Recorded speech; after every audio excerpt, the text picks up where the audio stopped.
Bismillahirrahmanirrahim. Pembelajaran kali ini adalah pembelahan sel.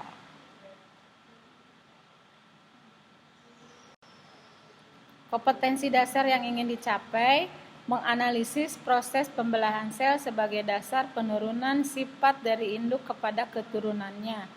4.3 menyajikan hasil pengamatan pembelahan sel pada sel hewan maupun tumbuhan.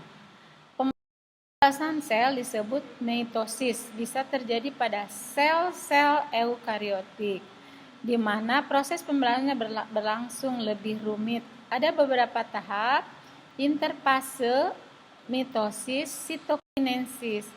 Fase pembelahan sel eukariotik ini terjadi secara profase, metafase, anafase, dan telofase. Itu disebut proses pembelahan. Sementara fase istirahatnya disebut fase interfase. Fase interfase ini sebenarnya fase istirahat, tetapi dia tidak beristirahat. Jadi sebenarnya dia sedang melakukan kegiatan, yaitu di dalam fase interfase ini terjadi siklus sel ya selama 23 jam. Terdiri dari 3 fase. Fase G1-nya terjadi peningkatan ukuran sel atau dibentuknya DNA dan protein. Kemudian fase S terjadi penggandaan DNA.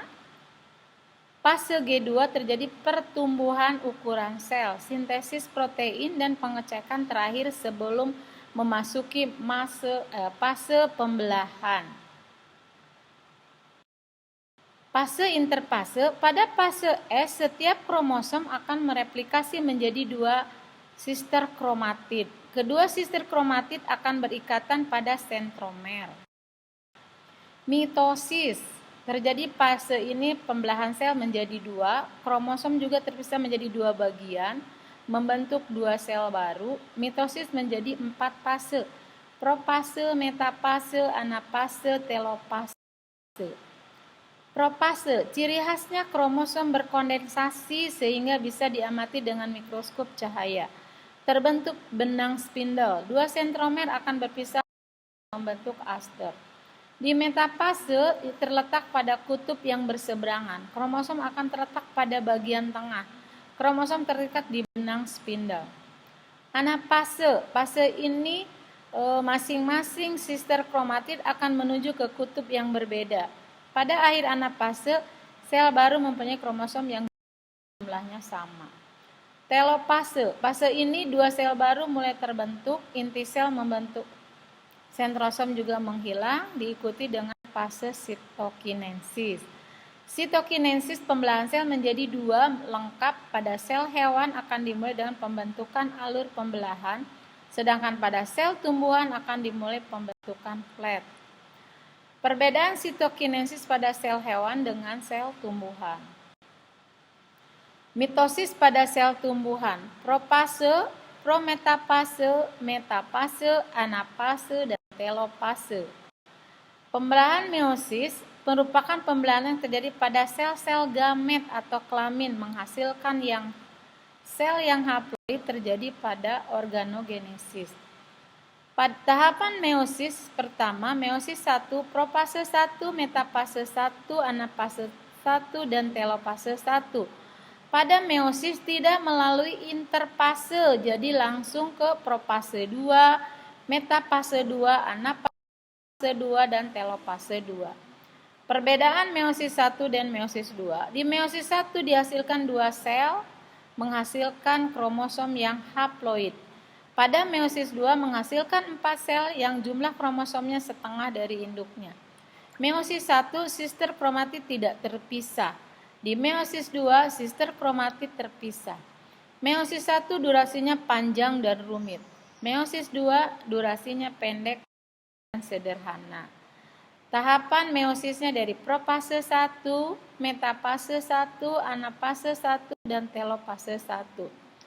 Profase 1 terdiri atas 5 fase: leptoten, zigoten, pakiten, diploten, dan diakinesis. Sinapsis dan pindah silang. Sinapsis itu proses di mana kromosom homolog akan berjajar. Pindah silang proses pertukaran segmen antara kromatid yang berdekatan. Karena proses pindah silang ini beraneka ragam, makhluk hidup terbentuk tidak semua dengan induknya. Chiasmata formation. Ini contohnya. Kiasma, bukti adanya proses pindah silang adalah pembentukan kiasma.